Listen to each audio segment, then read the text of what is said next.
Aqui na nossa companhia está o líder do PCP, Jerónimo de Sousa. Muito boa noite. A vitória do Syriza, na sua opinião, significa mesmo o fim da austeridade na Grécia? Bom, eu creio que estes resultados, do nosso ponto de vista, em primeiro lugar, correspondem a uma condenação e uma derrota, precisamente da política que levou ao empobrecimento e ao aumento da exploração do povo grego, a uma austeridade que transformou a vida num inferno a milhões de cidadãos gregos e, nesse sentido, portanto, essa condenação dos partidos que executavam essa mesma política de austeridade, a par da condenação e da resistência até perante tanta chantagem, tanta ameaça que decorreu, portanto, num período que antecedeu às eleições, eu creio que o que é de valorizar fundamentalmente é um povo que, naturalmente, conhecendo situações de desespero, de certa forma quis retomar o caminho da esperança. Da esperança que é possível uma política diferente, uma política onde os seus direitos, as suas vidas tenham, portanto, a dignidade suficiente e, nesse sentido, com políticas de austeridade. Isso não é possível. Não é possível atender a esses anseios, a esses sentimentos do povo grego.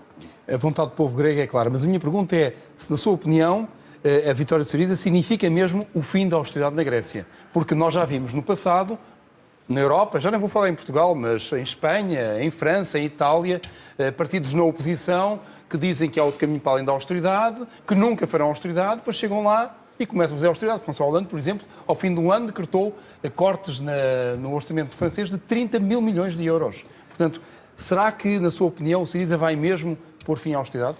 Bom, em relação ao Hollande, isso foi verdade, portanto, foi um facto, mas que, do nosso ponto de vista, tem a ver com este alinhamento da social-democracia e dos partidos socialistas com a execução das políticas de austeridade, das políticas que conduziram a esta situação de empobrecimento de muitos povos da Europa.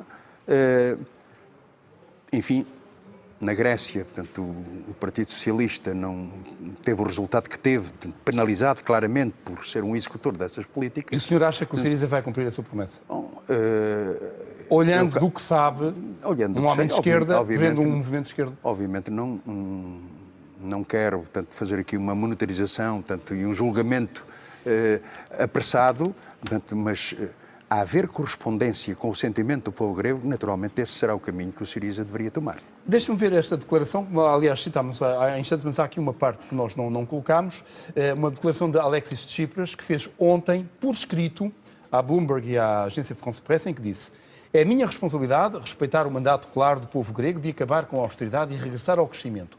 Contudo, e esta parte é a parte interessante, contudo, em nenhuma circunstância isso implica o não cumprimento das nossas obrigações de dívida para com o BCE ou o FMI. Como é que se explica esta declaração? Acha que já está aqui a haver um sinal de recuo? Bom, dito assim, portanto, eu acho que há uma situação de contradição. Portanto, uma contradição porque como é que é possível o desenvolvimento económico, portanto, uma política diferente no plano social, no plano laboral, mantendo, digamos, as obrigações de dívida para com o BCE e o FMI. Esse cutelo permanente, portanto, porque, enfim, isso não estica. Portanto, do nosso ponto de vista, sem rupturas com os instrumentos que hoje determinam a União Europeia, sem, por exemplo, uma renegociação da dívida, no caso português, eu creio que isso é uma questão central. Portanto, nós podemos não discutir o problema, podemos, enfim, tentar passar ao lado, mas a questão da renegociação da dívida é uma questão que tem que estar presente do ponto de vista de quem quer, portanto, um desenvolvimento soberano, um desenvolvimento económico, quem, digamos, quer repor aquilo que foi extorquido aos trabalhadores e aos povos. Nesse sentido, portanto, eu noto aí uma contradição e insisto muito nesta ideia. Particularmente em relação a esse condicionamento que é o nível da dívida pública e externa, sem uma renegociação dos seus prazos, dos seus juros, dos seus montantes. Portanto, há aqui um bloqueio que, com resultados imprevisíveis, obviamente, estamos a fazer, portanto, projeções. Se a Europa não mudar as regras essenciais, isto é, fizer cedências mais ou menos de cosmética, pronto, uns prazos e tal, mas as questões essenciais não forem alteradas, e nem perdoar a dívida, como ainda agora a senhora Merkel disse, o que é que, na sua opinião, deveria a Grécia fazer, ou o governo do Syriza fazer, para ser coerente com as posições que tomou antes de subir ao poder? O Zé vai perdoar-me, mas eu não queria cometer qualquer sinal de sentido de ingerência, portanto, eu compreendo isso. Portanto, a essa perspectiva, portanto, como mas então deixe-me fazer a pergunta de outra maneira, que eu penso que será mais aceitável para si. Imagine que o senhor é eleito primeiro-ministro, promete acabar com a austeridade, não conversa mais com a Troika, que agora a coisa que ele agora já está a dizer que não põe em dúvida as obrigações para com o BCE e o FMI, que fazem parte da Troika, como é evidente, mas o senhor, portanto, assume esse compromisso, depois é eleito e chega à Europa, não altera as questões fundamentais, não perdoa a dívida. O que é que o senhor faria nessa situação? Obviamente, aí, e eu quero insistir muito nesta ideia, do nosso ponto de vista, em relação às nossas propostas de uma política patriótica de esquerda, a questão da renegociação da dívida é uma questão incontornável. E do próprio serviço da dívida, se quisermos, com esta solução, que designadamente também o Syriza, portanto, acompanha, que é da necessidade de uma moratória que, tendo em conta o elevado serviço dessa mesma dívida, mas sem, de facto, uma renegociação do ponto de vista do devedor, porque nós não dizemos não pagamos, não é isso. O que dizemos é que a situação é tão insustentável que qualquer dia não podemos pagar.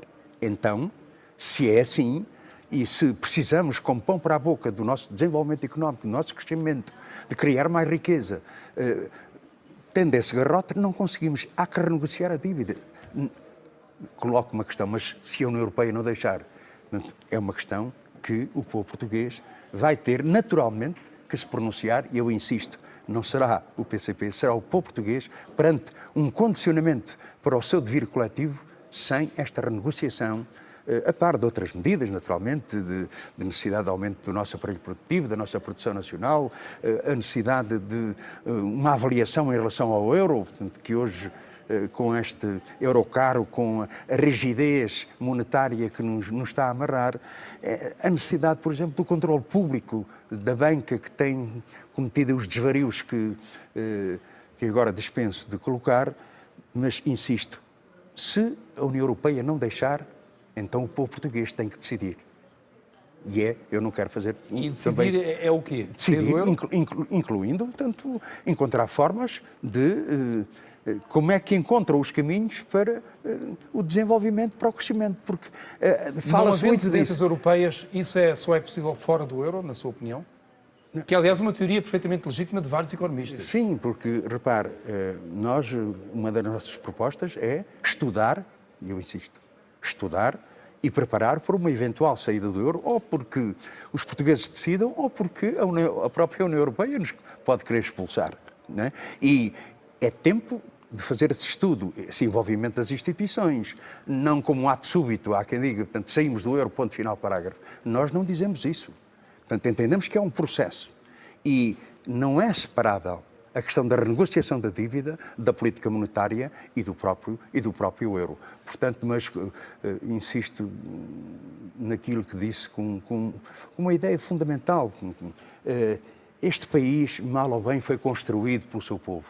Temos quase 900 anos de história, enfim, sofremos invasões, ocupações, perdemos soberania, recuperámos-la e a questão de fundo hoje volta-se a colocar. Sim ou não temos direito a ser um país livre e independente, um país soberano, incluindo no plano económico e financeiro? Essa é a grande questão, esse é o grande desafio, a grande pergunta que nós temos sempre que colocar. Jerónimo de Sousa, muito obrigado. Obrigado.